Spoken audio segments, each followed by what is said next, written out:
अस्सलाम वालेकुम dear students, उम्मीद करता हूँ आप सब लोग खैरियत से होंगे। अल्लाह ताला आप सब पर अपना करम रखे, आमीन।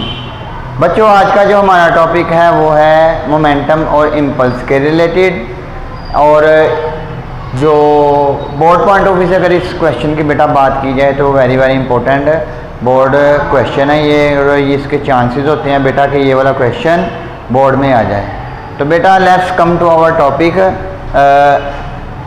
मोमेंटम एंड इम्पल्स के। मोमेंटम और इम्पल्स बेटा क्या होता है? अगर इसकी जाने आने से पहले मैं आपसे दो तीन चीज़ें डिस्कस करूं बेटा। सबसे पहली बात ये कि अगर आपके पास 5 किलोमीटर की स्पीड से एक बुलडोज़र या 5 किलोमीटर की स्पीड से एक कार या 5 किलोमीटर की स्पीड से बेटा एक साइकिल आ रही हो, तो आप उन तीनों में से किसको रोकना पसंद करोगे?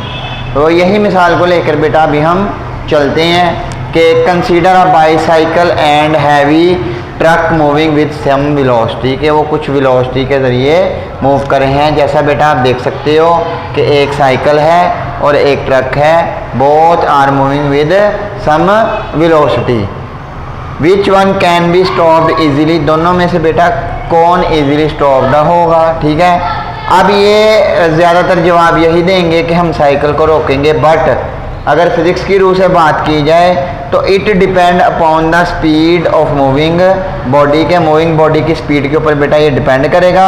और सेकंड थिंग कि quantity of motion of a body depend upon mass and velocity, के किसी भी quantity of motion of a body, ठीक है, वो दो चीज़ों पर बेटा डिपेंड होता है। कौन कौन सी बच्चों? सबसे पहले बेटा मास और सेकंड वन बेटा वेलोसिटी, इन दोनों के ऊपर वो डिपेंड करता है। अगर ये बातों को देखा जाए इट्स मीन दैट कि greater the velocity greater will be the motion. इसका मतलब ये है कि अगर एक ये जो मेरे हाथ में आपको बेटा बोर्ड मार्कर नज़र आ रहा है, ठीक है, अगर मैं इसे आराम से फेंकूंगा तो ये कम फासले पर गिरेगा, और अगर इसे ज़ोर से फेंकूंगा तो ये ज़्यादा फासले पर गिरेगा। इससे अब क्या मुराद है? इससे मुराद ये है कि जितनी ज़्यादा बॉडी की स्पीड होगी वो उतना ही ज़्यादा डिस्टेंस कवर करेगी, यानी कि उसका मोशन उतना ही ज़्यादा होगा और उसकी वेलोसिटी भी बेटा उतनी ही ज़्यादा होगी। ये मिसाल बेटा एक और ऐसे ही है, जैसे कि एक छोटा बच्चा है तकरीबन 8-9 माह का, और एक एलिफेंट है बड़ा। तो एलिफेंट को मूव करवाने के लिए कितनी फोर्स चाहिए? ओबियसली बहुत ज़्यादा चाहिए होगी, ठीक है बच्चों। तो अगर वही फोर्स सारी की सारी उस बच्चे पर अप्लाई कर दी जाए, तो अगर एलिफेंट को खींचा जाए या उस बच्चे को खींचा जाए, ठीक है, उतनी ही वेलोसिटी के साथ, तो आपको पता है हो सकता है वो बच्चा जाकर हज़ारों मील जाकर दूर गिरे, ठीक है, क्योंकि उसकी जो वेलोसिटी है वो बहुत ज़्यादा होगी, क्योंकि हमने एलिफेंट की वेलोसिटी उसके ऊपर अप्लाई की है। तो ऑब्वियसली बेटा ये डिपेंड करता है on the mass of the body के ऊपर भी। तो अगर हम डेफिनेशन की बात करें तो उसमें भी यही दो मेन बातें हैं। The product of mass and velocity is called momentum, ठीक है बच्चों। मैस और वेलोसिटी के प्रोडक्ट को बच्चों हम मोमेंटम कहते हैं। इसको P से डिनोट करवाया जाता है। इसका फार्मूला है P = m × v, ठीक है बच्चों। और इसका जो यूनिट है सिस्टम इंटरनेशनल यूनिट, या जिसे SI यूनिट भी कहते हैं, वो है किलोग्राम मीटर पर सेकंड या न्यूटन सेकंड भी उसको कहते हैं। एक बच्चों और एग्जांपल की बात कर लेते हैं कि when a ball hit by a bat, के जब किसी बॉल को बैट से बच्चों हिट किया जाता है, it move from one position to another, वो एक जगह से दूसरी जगह मूव करती है। वो जारी बात है उसने मूवमेंट की है, पहले वो पोजीशन 0 पर थी, आफ्टर सम टाइम वो पोजीशन A पर गई। यहाँ पर इसकी वेलोसिटी v आई थी, इनिशियल वेलोसिटी, यहाँ पर इसकी वेलोसिटी vf थी, फाइनल वेलोसिटी।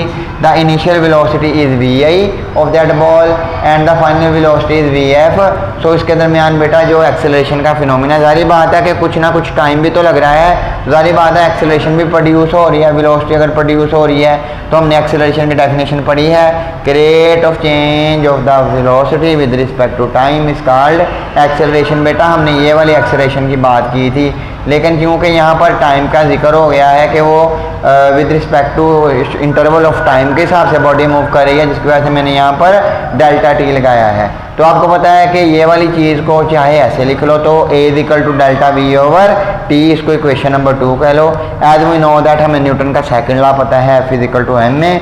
तो ये वाली इक्वेशन को बेटा यहाँ, क्योंकि F is equal to M A वाली इक्वेशन में ए इन्वॉल्व हो रहा है तो ए एक्सेलरेशन ने ऑलरेडी निकाला हुआ है। तो 2 को 3 में पुट करें तो M F is equal to M A की जगह बेटा ये वाला रिलेशन आ गया delta V over delta T का।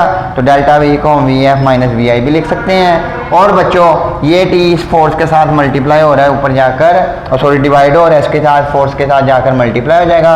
और ये वाला मैथ जो एम है ये वी एफ के साथ भी मल्टीप्लाई हो जाएगा, वी आई के साथ भी मल्टीप्लाई हो जाएगा। तो आपके पास इक्वेशन बन जाएगी F multiply by T is equal to M V F minus M V I. तो ये क्या कहता है, the product of force and time is called impulse, कि फोर्स और टाइम का जो प्रोडक्ट होता है वो बच्चों इम्पल्स होता है। और इसका जो मेन फार्मूले की बात की जाए तो हमें पता है कि ये वाले रिलेशन की बात कर लो बच्चों, चाहे ये वाले रिलेशन की बात कर लो बच्चों, चाहे ये वाले रिलेशन की बात कर लो बच्चों, ठीक है। तो ये आपके पास आएगा, चूँकि rate of change of velocity और ये वाला ऑलरेडी हमने मैथ कॉमन कर लिया, और ये वी एफ माइनस वी आई को हम वी एफ माइनस वी आई को बच्चों हम डेल्टा वी लिख सकते हैं, क्योंकि हम यहाँ से कॉमन कर लिया गया ऑलरेडी, ठीक है बच्चों। तो ये एम वो आ गया और ये वी आई डेल्टा वी वो आ गया। ये तमाम का तमाम ये टी इसके साथ मल्टीप्लाई था, दोबारा इसके नीचे जाकर डिवाइड हुआ। तो एज वी नो दैट जैसा हम पढ़ के आए हैं क्या, P is equal to M into V. तो the rate of change of the momentum with respect to time is equal to the force. तो ये न्यूटन सेकंड लॉ यही कहता है, ठीक है बच्चों। तो ये था आज का बच्चों हमारा टॉपिक। उम्मीद करता हूँ आपको ये टॉपिक समझ आया होगा। इसके रिलेटेड बेटा कोई भी क्वेश्चन या क्यूरी हो तो आप नीचे कमेंट बॉक्स में मेरे साथ रब्ता कर सकते हैं। बेटा चैनल को सब्सक्राइब करें, लाइक करें, और मज़ीद अच्छी अच्छी वीडियोस देखने के लिए हमारे साथ बने रहें और बेल आइकन दबा दें ताकि आपके लिए मज़ीद न्यू नोटिफिकेशन आते रहें। तो मिलते हैं इंशाल्लाह नेक्स्ट वीडियो में, तब तक के लिए बच्चों अपना ख्याल रखिएगा। अल्लाह हाफ़िज़ बच्चों।